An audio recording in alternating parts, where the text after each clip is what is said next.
നമസ്കാരം.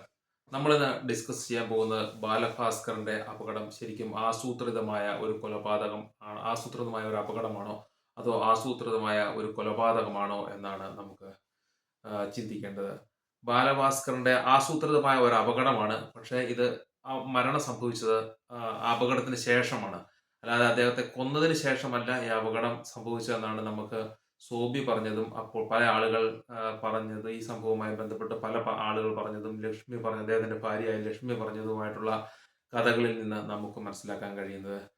സോബി പറഞ്ഞ കാര്യങ്ങളും ലക്ഷ്മി പറഞ്ഞ കാര്യങ്ങളും അതുപോലെ പൂന്തോട്ടം ലതയും ഒരു പൂന്തോട്ടം ലതയുടെ ഭർത്താവ് രവീന്ദ്രൻ ഇവരെല്ലാം പറഞ്ഞത് വെച്ച് നോക്കുമ്പോൾ നമുക്ക് മനസ്സിലാക്കാൻ കഴിയുന്നത് ഇതൊരു ആസൂത്രിതമായ അപകടമാണ്. എന്നാൽ ഈ അപകടത്തിന് മുമ്പ് തന്നെ ബാലഭാസ്കറെ ആക്രമിക്കുകയും അദ്ദേഹത്തിന് പരിക്കേൽപ്പിക്കുകയും ഒരുപക്ഷെ അദ്ദേഹത്തിന്റെ കുഞ്ഞിനും പരിക്കേൽപ്പിക്കുകയും ലക്ഷ്മിക്ക് പരിക്കേൽപ്പിക്കുകയും ഒക്കെ ചെയ്തു. അതിനുശേഷമാണ് ഈ അപകടം നടന്നത് എന്നാണ് നമുക്ക് മനസ്സിലാക്കാൻ കഴിയുന്നത്.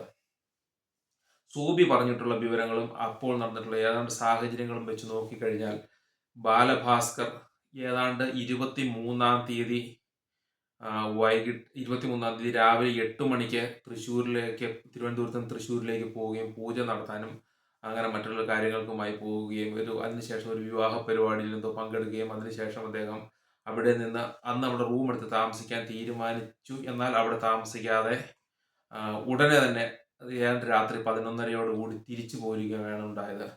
ഈ പോരുന്ന വഴി ഈ പിറ്റേ ദിവസം രാവിലെ, അതായത് 24-ാം തീയതി രാവിലെ വെളുപ്പിന് 4:30-ക്ക് 4 മണിക്ക് ശേഷം ഉണ്ടായ ഒരു അപകടത്തിലാണ് അദ്ദേഹം മരണപ്പെട്ടു എന്നാണ് പറയപ്പെടുന്നത്. പക്ഷേ ഈ സംഭവങ്ങൾ സോബി പറഞ്ഞ കാര്യങ്ങളും എല്ലാം വെച്ച് നോക്കുമ്പോൾ ഇത് ഇങ്ങനെ അല്ല സംഭവിക്കാനുള്ള കാരണം. ഇതിൽ ഒരു ഗോൾഡ് സ്മഗ്ലിംഗ് തീർച്ചയായിട്ടും ഇടപെട്ടിട്ടുണ്ട്.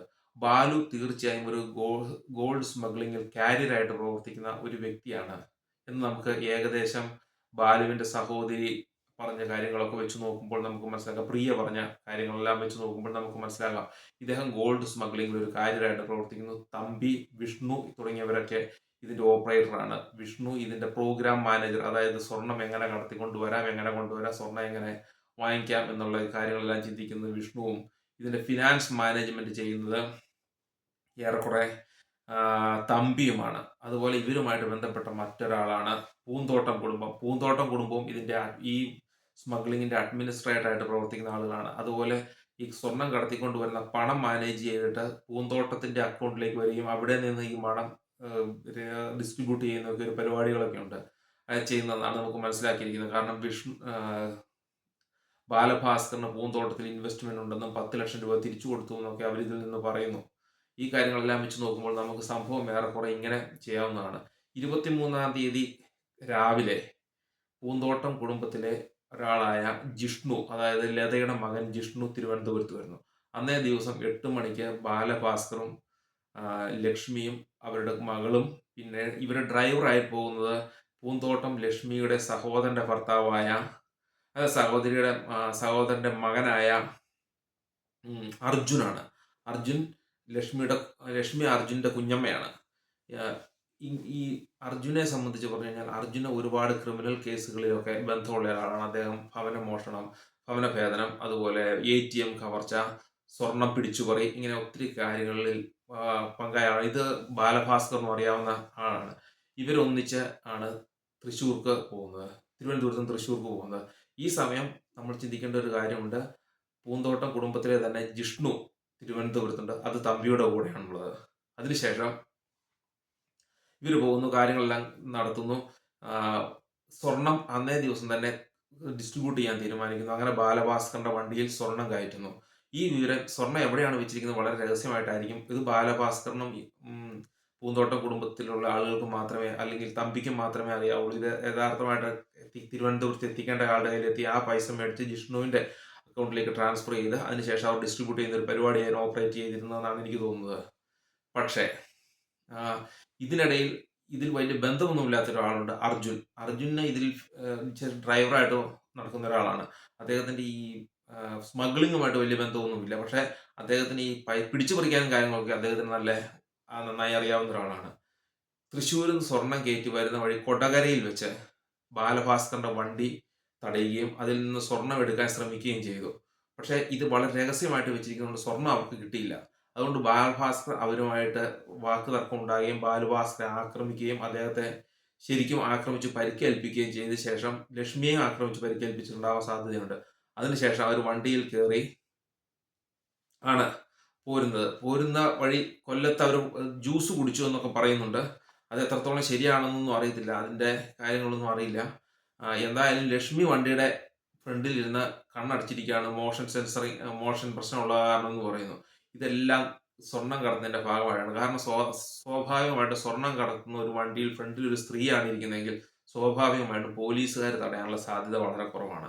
ഇനി പോലീസുകാർ തടഞ്ഞു കഴിഞ്ഞാൽ അകത്ത് ബാലഭാസ്കറാണ് ഇരിക്കുന്നത്, വണ്ടി കടത്തിവിടാൻ സാധ്യതയുണ്ട്. പിന്നെ ബാലഭാസ്കറിന്റെ കുറെ അക്രി സാധനങ്ങൾ, അത് ആ ലക്ഷ്മി പറഞ്ഞ ആ അർത്ഥത്തിലാണ്. കാരണം ഈ സ്വർണം കടത്തിന് പോകുമ്പോഴത്തേക്കും ബാലഭാസ്കർ പറയും വണ്ടിയിലേക്ക് കുറെ അക്രി സാധനങ്ങൾ വാരിയിട്ടാലേ എന്ന് പറയും. അങ്ങനെ പഴയ ആംപ്ലിഫയർ, അങ്ങനെയുള്ള സാധനങ്ങളെല്ലാം, സ്പീക്കർ കാര്യങ്ങളെല്ലാം കാണും.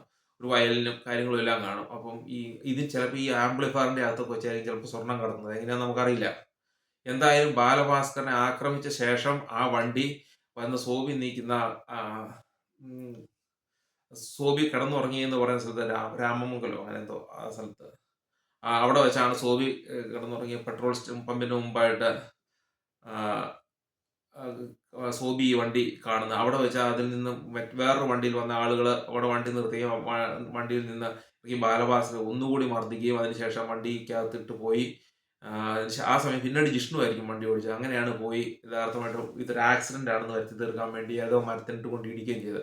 ആ സമയം തന്നെ ഈ ലത പലതവണ ഒരുപാട് തവണ ബാലഭാസ്കർ വിളിച്ചിട്ടുണ്ട്. സാധാരണ ഒരു ഡോക്ടറുടെ ഭാര്യ ഒന്നും രാത്രി വെളുപ്പിന് 4 മണിക്കും 2 മണിക്കും ഒന്നും പലതവണയൊന്നും ബാലഭാസ്കർ വിളിക്കേണ്ട യാതൊരു കാര്യവുമില്ല. ഇതിലൊക്കെ അവ്യക്തതയുണ്ട്. അതിനുശേഷം ബാലഭാസ്കറിന്റെ അച്ഛൻ ഒരുപാട് ലോകം കണ്ടൊരു മനുഷ്യനാണ്. അദ്ദേഹത്തിന് പല കാര്യങ്ങളും അദ്ദേഹം ആദ്യം മിലിറ്ററിയിലുള്ള ആളായിരുന്നു. അതിനുശേഷം അദ്ദേഹം പോസ്റ്റ് മാസ്റ്ററായി പെൻഷൻ പറ്റിയ ആളാണ്. അദ്ദേഹം പറയുന്നൊരു കാര്യമുണ്ട്, എൻ്റെ മകൻ്റെ സുഹൃത്തുക്കളെല്ലാം നല്ല ആളുകളല്ല, അവർക്കെല്ലാം ക്രിമിനൽ പശ്ചാത്തലമുള്ള ആളുകളാണ്, അവൻ്റെ കൂട്ടുകെട്ട് ശരിയല്ല എന്ന് അദ്ദേഹം വളരെ വ്യക്തമായിട്ട് പറയുന്നുണ്ട്. ഇതിൽ നിന്നൊക്കെ അദ്ദേഹത്തിന് കാര്യങ്ങളെല്ലാം അറിയാം. അദ്ദേഹം ബാലഭാസ്കർ നല്ല ബന്ധമായിരുന്നു.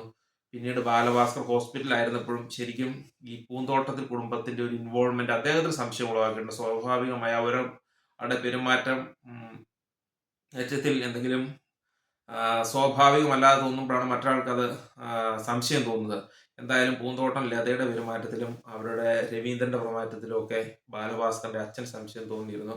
അവരെ കടത്തി വിടുന്നില്ല. അതുപോലെ ബാലഭാസ്കറിനെ കൊണ്ട് ആ ഹോസ്പിറ്റൽ അത് തമ്പിക്ക് ബന്ധമുള്ളതാണെന്ന് പറയുന്നത്. അപ്പോൾ അവിടെ നടന്ന പല കാര്യങ്ങളും അത്ര സ്ട്രെയിറ്റ് ആണെന്ന് ബാലഭാസ്കറിന്റെ കുടുംബത്തിൽപ്പെട്ട, അതായത് ബാലഭാസ്കറിനോട് ഏറ്റവും സ്നേഹിക്കുന്ന ബാലഭാസ്കറിന്റെ അച്ഛനും അങ്ങനെ ആ അമ്മയ്ക്കും അതുപോലെ അദ്ദേഹത്തിന്റെ സഹോദരി ബാലഭാസ്കറിന്റെ അമ്മയുടെ മകളായ പ്രിയയ്ക്ക് ഇവർക്കൊന്നും മനസ്സിലായില്ല, ഇഷ്ടപ്പെടുന്നില്ല.